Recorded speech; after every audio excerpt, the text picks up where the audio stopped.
Welcome to the Seven Figure Network podcast. My name is Melford Bibbins. Today, I'm joined by Megan Miles, and I'm so excited to talk to Megan because not only has she seen big success in network marketing, but now she's starting to work within the training program, and she was also raised by a world famous entrepreneur. And that's one aspect that I love talking to guests about is when I get to speak to somebody that's had an upbringing in entrepreneurship, they typically treat network marketing in a very different way. They think differently, they expand differently. And Megan and I were actually, funny enough, before I hit the record button, talking about these different marketing models that she's using now that step outside of the box. And I guarantee that some of that thinking comes from the upbringing by a powerful entrepreneur. So Megan, first and foremost, thanks so much for being on the show today. I appreciate being here. Yeah, thank you. I'm excited too. So thanks for having me. And I'm so sorry about this dinging. I have no idea how to turn it off. My apologies. No stress. It'll keep us both on point. Every time it dings, I got to ask a new question. I love it. So I got to ask, obviously the first question I want to know is what drove you into network marketing in the first place? Yeah. So thanks again for having me, Melford. It's been such a I'm super excited to be aligned with you now and love your personality and your energy. I'm excited to learn from you as well. You know, collaboration is the new competition, right? And it's Amen. let's build up each other and grow up each other. And so what started me in network marketing? Well, I could give the whole long story, but I'll tell you the truth of it is there was a cute guy. Let's just be honest. Okay. Invited me to a hotel. I'm like, wait, what? No, but yeah, I was a manager at Starbucks. I was, super bubbly, grande mocha frappuccino, and this guy would walk in every day. And one day he just said to me, hey, have you ever thought about, started a conversation with me. You're super bubbly. Have you ever thought about being your own business owner? He invited me to coffee, showed me this deal. And he's showing me this presentation. I just keep looking at him like, he's kind of sexy. 21-year-old single gal. And so I went from a professional frappuccino maker to a full-time network marketer over the next 5-6 years. And and I love the industry. I love people. And it's really been a ministry for me, honestly. And so I just I feel called to this industry, and it provides a lot of fulfillment. So I love it. So you use the word ministry specifically. Explain to me why, please. Yeah, great question. So I definitely, I'm a believer of Jesus Christ, of Jesus. God has definitely appointed me to my purpose in network marketing to help bring people closer to him. And specifically, I work with a lot of faith-based moms. But I really feel called that, I've seen people give their life to Christ even through the industry because we've built a relationship and they've asked me about my beliefs. They've come to church with me and given their life to Christ at the altar. And so more than that, it's been a way for me to serve and build connections and build relationships, which I believe is the fruit of life, really. And it's just, been the biggest fulfillment for me. The relationship aspect is really, I wish I could say it's the money, but for me, it's really all about the relationships. Because I built such great friends, I stuck around long enough for it to actually work. That's the truth of it. Yeah. So how long have you been in the industry for? It's coming up on 10 years now. So that's fantastic. And so you mentioned faith-based moms, and I got a million questions to ask you, but it's you know me. It's like as soon as you say something like you, I write stuff down real quick, and I want to ask. So when working with faith moms, is that would you consider that to be your avatar? Because this industry, we always talk about who do you want to serve, how do you want to serve them, what do you want to do for them, how do you want to give them a better life, how do you want to bring their transformation? Is that your main avatar, or are you just out there trying to spread the love to everybody, and these people just happen to resonate towards you? Yeah, so it definitely is. I've done a lot of research over the last year about developing my avatar. It's something that if you told me 5 years ago, I'd be like, I don't need that in network marketing. You just talk to everybody. But what I found is if you try to talk to everybody, you end up talking to nobody, right? Yeah. You know that, Melford. So last year, I kind of did this exercise. And what I found is usually our avatar ends up being who we are. And I realized that I really resonate, I am a faith-based mom with a boy under 5 who I'm chasing half the time. And I'm that mom that's trying to run my multi-million-dollar business at the same time as, raising this godly man. But I've also found that grandmas especially resonate with me. So it's more of the faith-based moms and grannies, but grannies especially. I think it's because of my old soul. My dad was 70, gosh, was he 68 when he had me, I think? So he was 68, 69 when he had me, and I grew up with him, have kind of an old soul. Yeah. So I really resonate with grannies too. so kind of both. Yeah. Oh, that's so great. So now let's talk about your specific building strategy, because I know that everybody's going to want to know, you mentioned the fact that, a few years ago, you would have blown off the idea of an avatar, but now that you've done your work, you've read your books, you've paid for your masterminds, you've figured out that drilling down to that avatar has truly brought you a level of success you probably might not even imagine you could find in this industry. What specifically are you doing to find folks? How are you finding new members for your team? Yeah, great question. So, as a leader overall, I really focus on helping people build their brand, because if they can identify their brand and their avatar and their 5 pillars and figure out what kind of content would serve their audience, they can attract people. So I definitely teach a lot of, attraction marketing, and I use curiosity marketing, especially to gather leads. So rather than messaging 10, 15 random people from high school that haven't talked to me in 10 years, which that's what I started doing. That's why I got so many blocked probably 10 years ago. Now I add value, to the marketplace, especially the social media platforms around my brand, really. Mm-hmm. And I create curiosity to attract people, quality leads to me, where now I wake up and I actually have messages, and comments, and create these leads, because I'm creating curiosity. I'm not selling or spamming. Yeah. So yeah. Can you give me like 3 curiosity post examples? They don't have to be long, just so folks understand what you mean when you say curiosity post. Yeah, definitely. So, one of them that I love to do is where I do so being in the health and wellness industry, I did one was with my transformation, and I just put, oh my gosh, it worked. And I actually did this in a Facebook group. So I do this a lot in Facebook groups to get new leads, but I just put, oh my gosh, it worked. I didn't put, oh my gosh, I have this product, message me if you want to know about it. All I did was, oh my gosh, it worked. And you have like a 20-pound weight loss transformation of me within, 45 days. And I mean, I had 96 comments, so that's one example. I helped, a couple of people in my community, my Time Makers community, where I coach and train. I helped them write out, like, some of them had this sunless tanning stuff, to get tan. Summer's coming up, and they just did a picture of their legs, and they just put, oh my gosh, it worked, #mom-hack. So creating the demand for the product before you offer it is really what, how I would really describe that curiosity, where you get the person to say, what is that, rather than telling them what it is and piquing their interest. Brilliant. I mean, that's just human nature. It's such a deep use of psychology. And were you posting a before and after picture with that? What was the pictorial that you put with that terminology? Yes, it was a before and after picture. And did Facebook call you on that? Because I know that sometimes they freak out about before and afters. Are they cool about it in groups?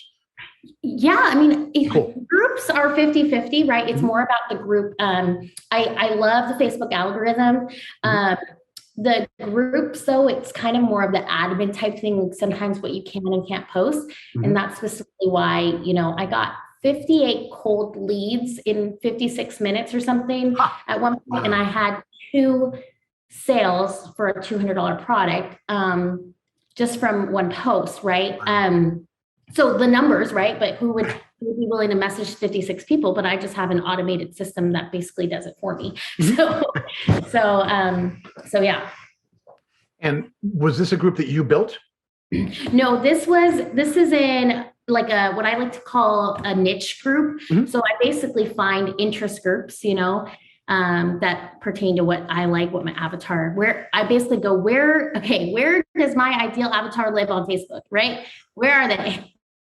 So, and then go there. Beautiful. Okay. So let's flip the coin. We talked about enrollments and recruiting.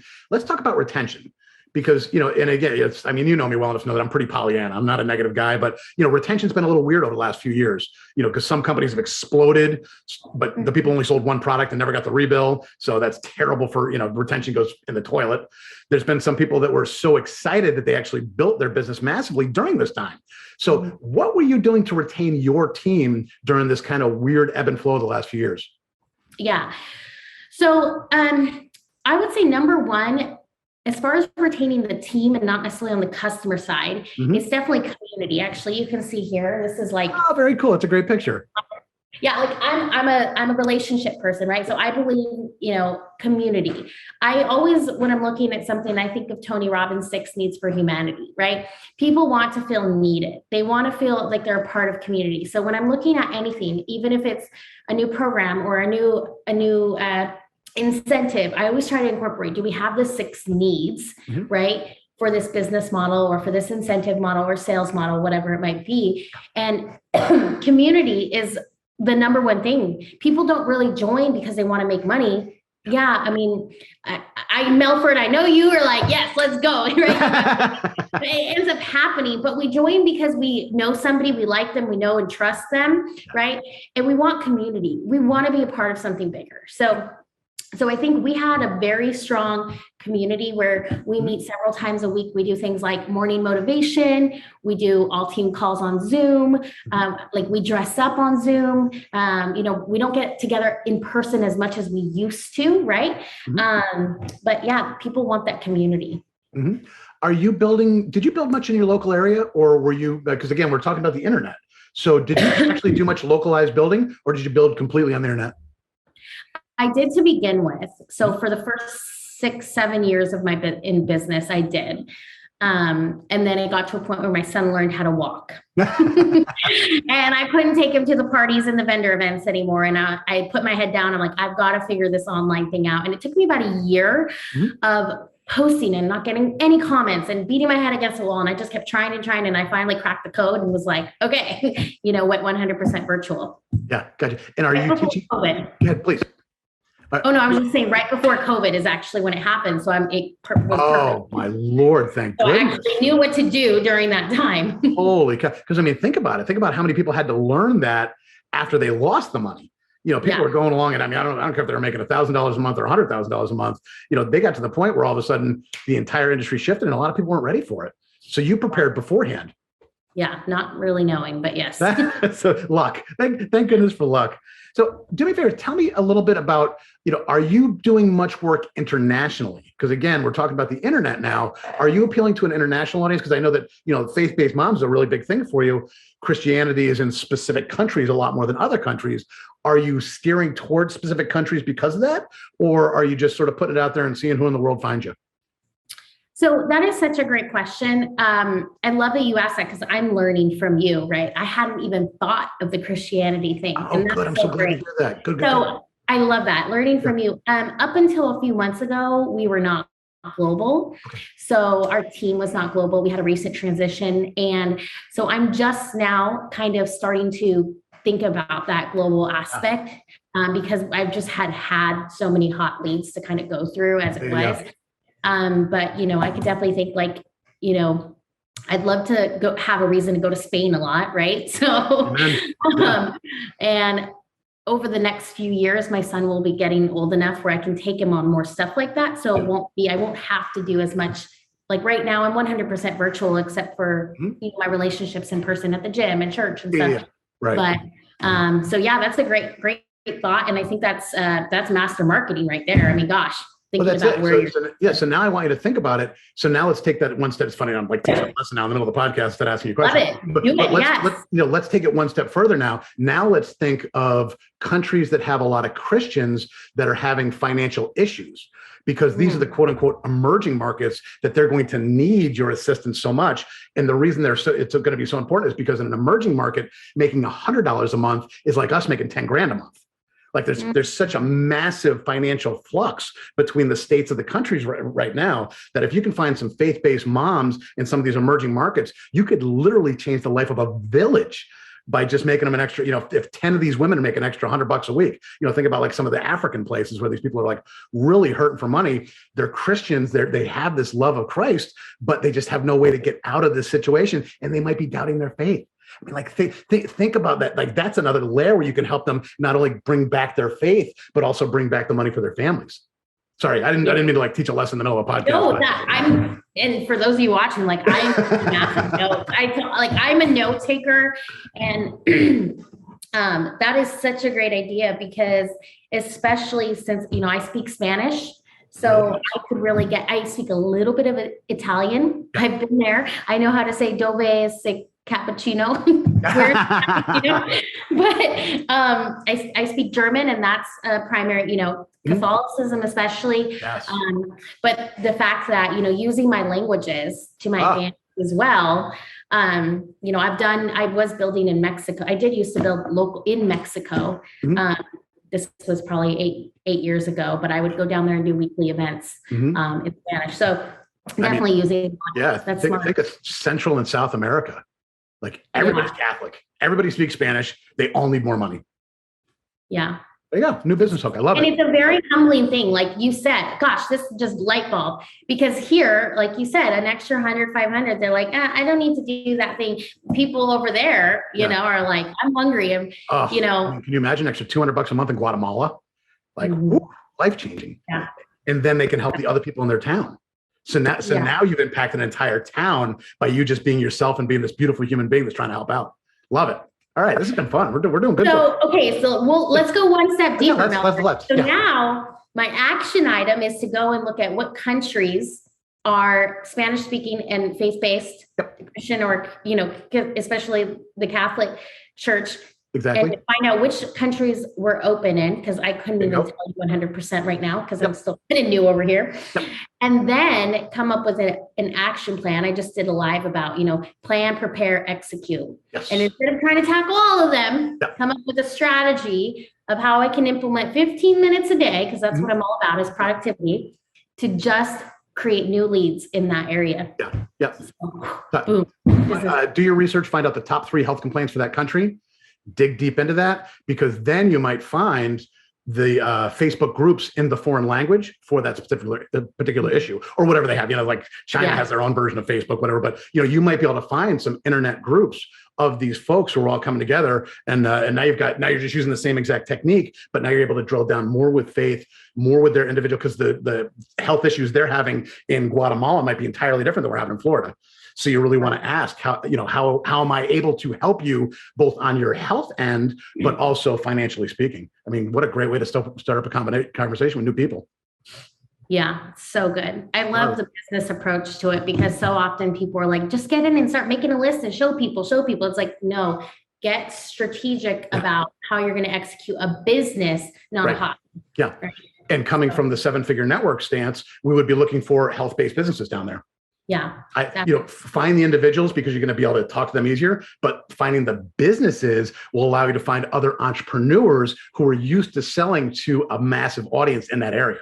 So that's the whole 7-figure network thing, is finding businesses that have a built-in audience, already paying them for information to solve a problem they have that your product can solve.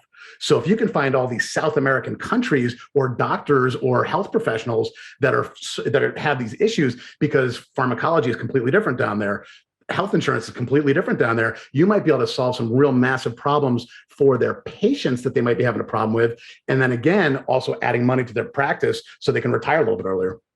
Yeah, very good. Yeah, that's what I'd shoot for. Yeah, brilliant. I love it. So, hey, let's talk about, I know you love going to the gym, you love the athletics.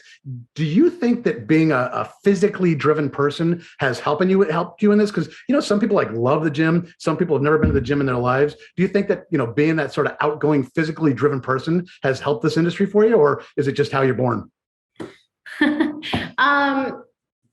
I'm just over here giggling because I just gained 20 pounds from my sciatic injury. But for me, the gym really is community. Yeah. So, but I've always definitely been an active person. Yeah. So, definitely I could say that a lot of endurance has been built, right? To have endurance and discipline to build my business, for sure. I wouldn't call myself a gym rat necessarily, but I definitely, the reason I am very consistent, but I'm not the most consistent, but I'm consistent. Yeah. And the reason for me though is the community, because I have fun. My trainer said to me the other day, he's like, you can do more than that. I'm like, oh no, I'm just here to and he looked at me, he said, we got to find you a hobby. I'm like, this is my hobby. I didn't come here to burn calories. Like, if I want to lose weight, I'll get my meal plan and track, right? And for me, it really is a great source of leads too, though, because I'm just organically making friends. And like today, I just, got a new customer just through an organic conversation. Had no intention of even trying to get a customer, was just serving and solved a problem for them. And they're like, oh my gosh, show me how I can get this, So, but yeah, definitely being, gym driven or fitness driven, like you said, I think definitely plays a part in having, consistency is key to this business. If I've learned anything. Yeah. Consistency. It's not even skill. It's just consistency. Yeah. And you just threw out such a platinum nugget like it was nothing. I didn't expect to get a customer today. I just wanted to serve her and help her with her problem. I mean, it sounds so simple, but that's the cornerstone of success in this industry. Mm-hmm. Don't go out there looking to sell stuff. Go out there looking to help people. That will grow your business. And again, we're talking about it, I think, before the call. It's like, that's what makes a lot of the 1%ers in this industry 1%ers, is they figured out precisely who they want to serve. And they spend every hour of their working day serving those people. That's money, even though it doesn't feel like money-making activity, that's money-making activity. Yeah. So do me a favor. And, we were both, I love the fact that we were both raised by entrepreneurs, but very different ends of the spectrum. My dad was a mechanic.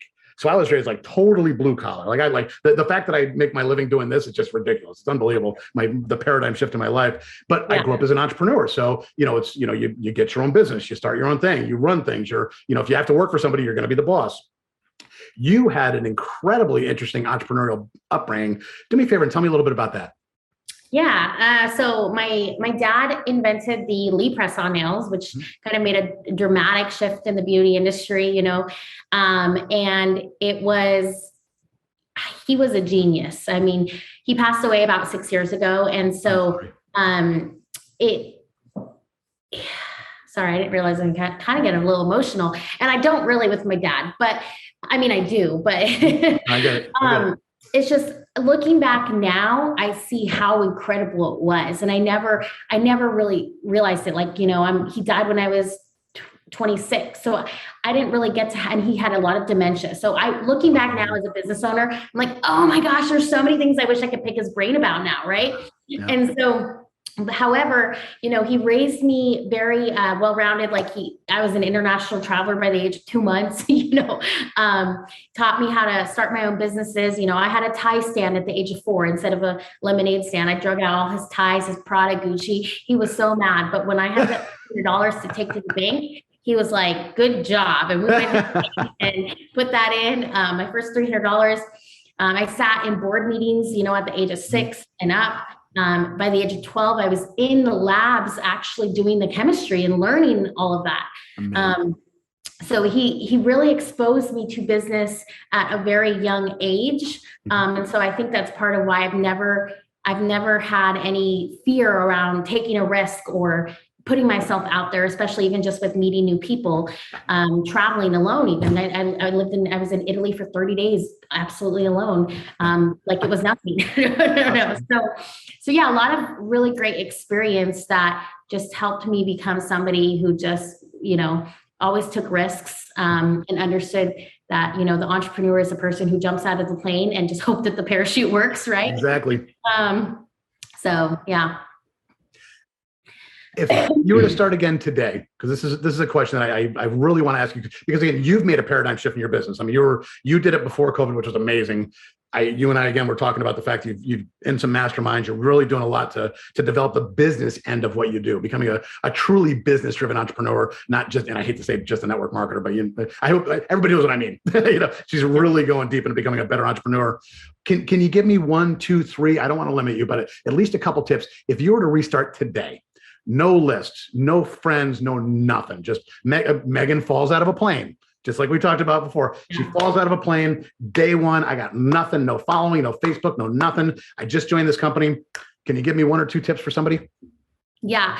That's such a great question. The number one thing would be just build more relationships. At the beginning of this industry, like I was definitely a friend, always making friends, but I took what I was trained to the core. Like if I was told to jump off a mountain, I probably would have done it. That's how much Kool-Aid I drink. Yeah. Kool-Aid can be good, but don't drink too much. Just drink a cup. Don't drink the whole gallon in one day. Because I was that person calling people reading a script. I like to call scripts guidelines. Like they're guides to guide you, right? Well said. Yeah, because I was that person reading a script and my friends were like, who are you? You sound like Exactly. this is a scam. And I would have had more organic conversations with them. And if I didn't know anyone, I would just go make new relationships, Yeah. serve the friendship, and then offer value and find an organic way, quickly with urgency to show them my product or opportunity. So that would definitely be the first thing, is put the relationships before any of the scripts or the tactics. Yeah. Just offer in your genuine way. And use, now what if what you're doing already is working, like do that, right? But that's the first thing. Then the second thing is I definitely would have had that business cap on more than I did. I knew a lot about running businesses. I was a manager for Starbucks. So I ran, reports, I did all of that, staffing, hiring, all of that. I would have hired an assistant much sooner. I would have tracked my KPIs much sooner. I would have, taken the time to figure out who is my ideal market. How am I serving? What value am I going to offer? What free value am I going to offer to create the demand for my product first, rather than just throwing it out there? Brilliant. So those are probably like the two things that I would definitely do. Genius. So smart. I love that. Thank you. That was great. Perfect. So now my favorite question, what's your 6-month goal? Oh gosh.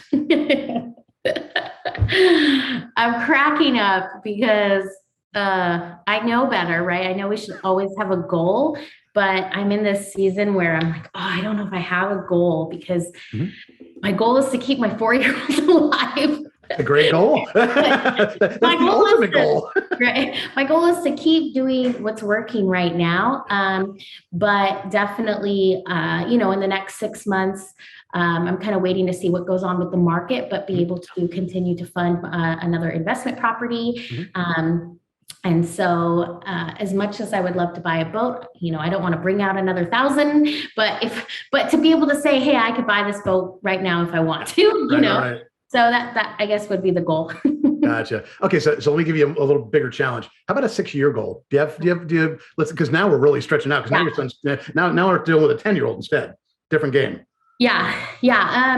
My son will definitely be traveling with me, as around the world speaking. I love speaking engagements. I just love, I'm an energy influencer, so I do a lot of emceeing events and stuff like that. I love to train, but I especially love the fun MC host type of the feel. Yeah. So my son will be traveling with me internationally to do more events.